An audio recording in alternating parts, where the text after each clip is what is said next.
आप देख रहे हैं हमारा YouTube चैनल दी सच्चा भारत और आज के इस बुलेटिन में आपका स्वागत है। आंतरिक लोकतंत्र को लेकर आज कांग्रेस के आला नेताओं से हाईकमांड की मुलाकात चल रही है।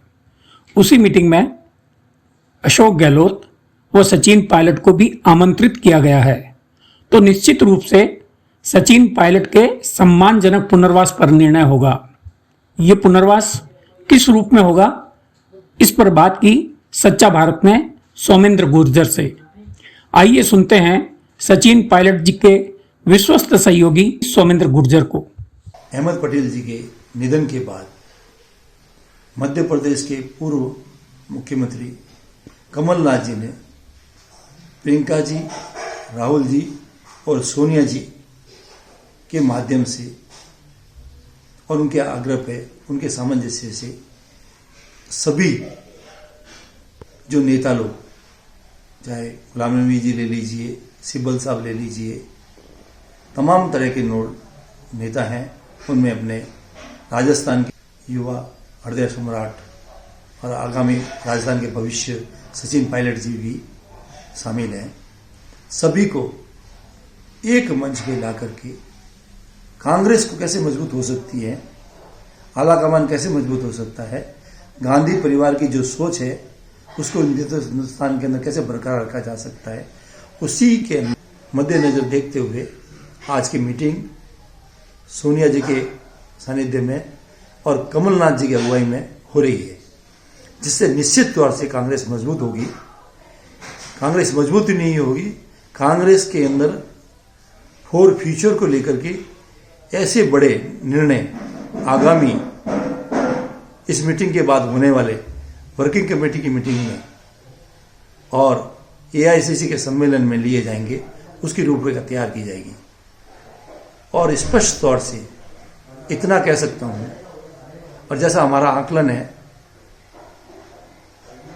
उस आकलन के अनुसार राजस्थान के अंदर अमूलचूल परिवर्तन किसान के हित में, युवाओं के हित में, हर गरीब के हित में, मजदूर के हित में, व्यापारी के हित में, महिलाओं के हित में और तमाम जो संगठन छिन भिन हुए हैं, चाहे वो सेवा दल ले लीजिए, यूथ कांग्रेस ले लीजिए, आप कांग्रेस के दूसरे जो फ्रंटल ऑर्गेनाइजेशन है वो खत्म है, उनके अंदर एक जान फूंकने का निर्णय होगा और आगामी 2023 को देखते हुए निर्णय लिया जाएगा।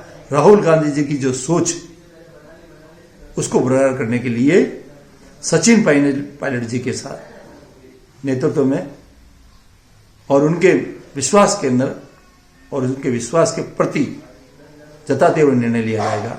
ये मेरा आकलन है। यही आकलन कमलनाथ जी का भी है। उन्होंने बहुत बड़ा मन करके राजनीति के अंदर कि हमारा अब समय चला गया है, अब युवाओं का आगे आना चाहिए, समय रहते उन्होंने यह निर्णय लिया है।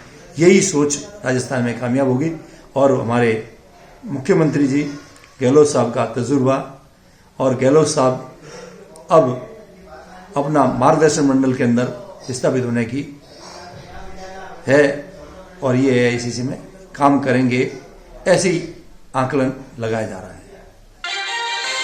अब सुनते हैं देश दुनिया राजनीति की सभी बड़ी खबरें।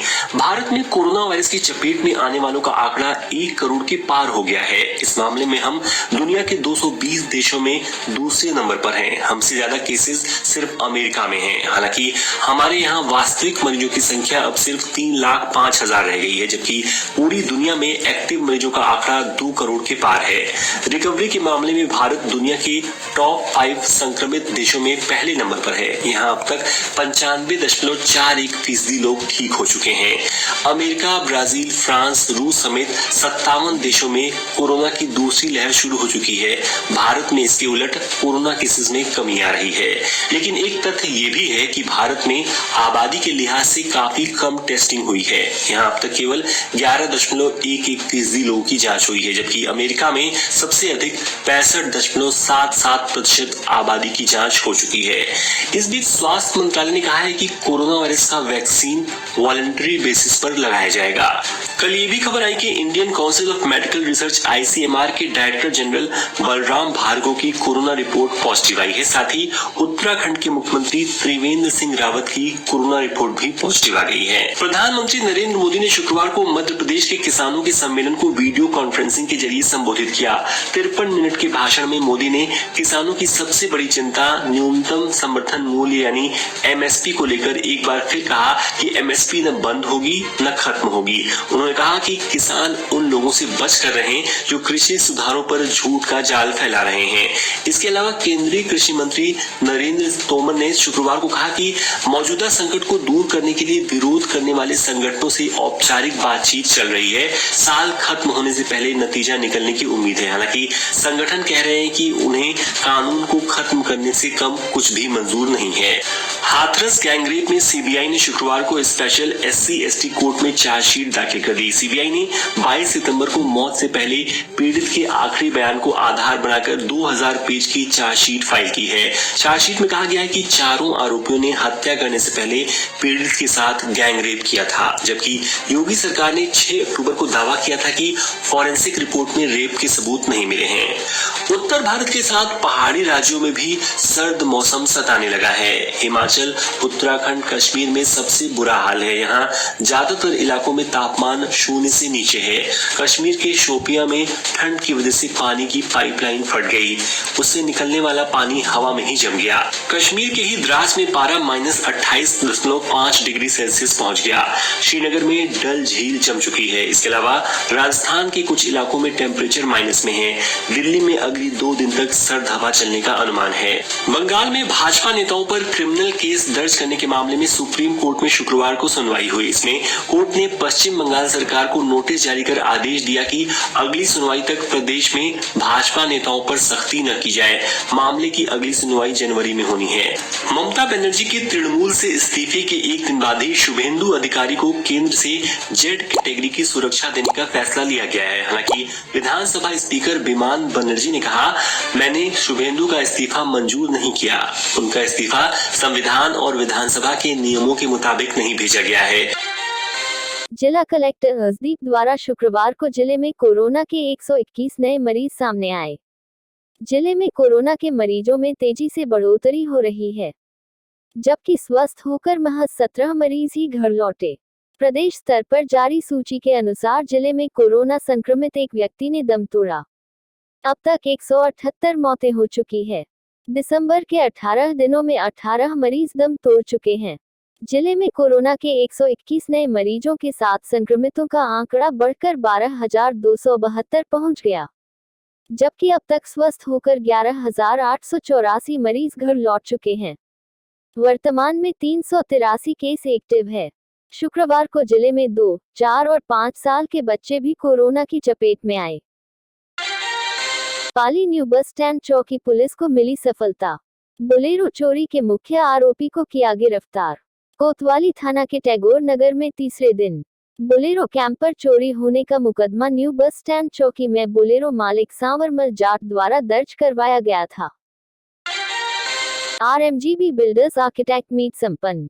राजस्थान मरुधरा ग्रामीण बैंक द्वारा पाली शहर के बिल्डर्स एवं आर्किटेक्ट के साथ एक मीटिंग स्थानीय सुमेरपुर रोड स्थित मोनाक फूड प्लाजा में संपन्न हुई।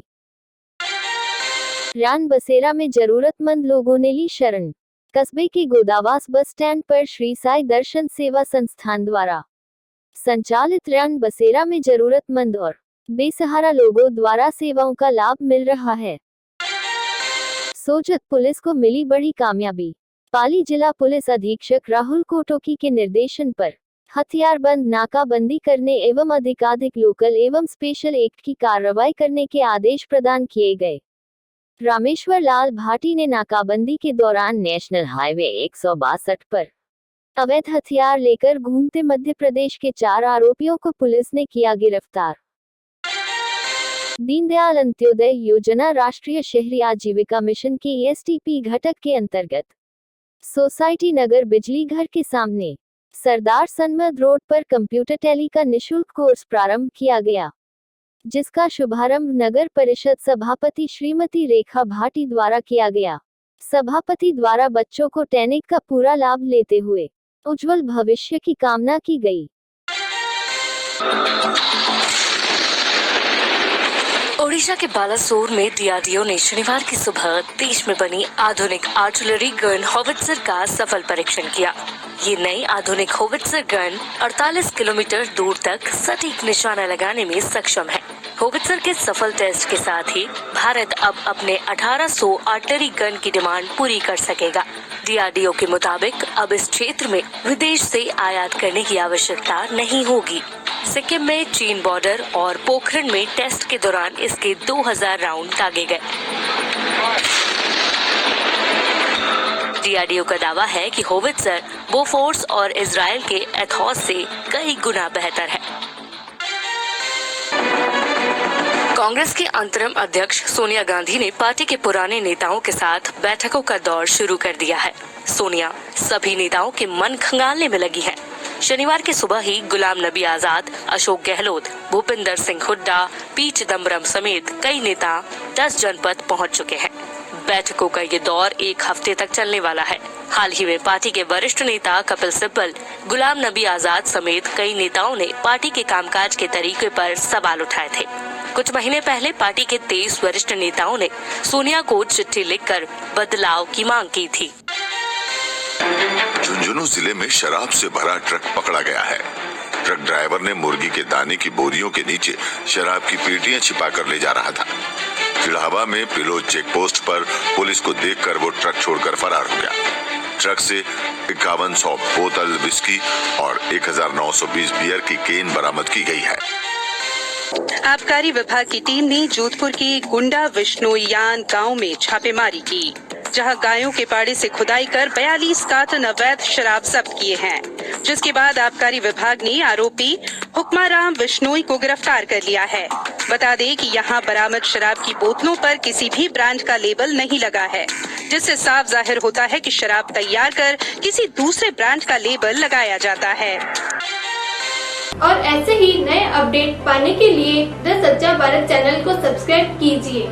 धन्यवाद।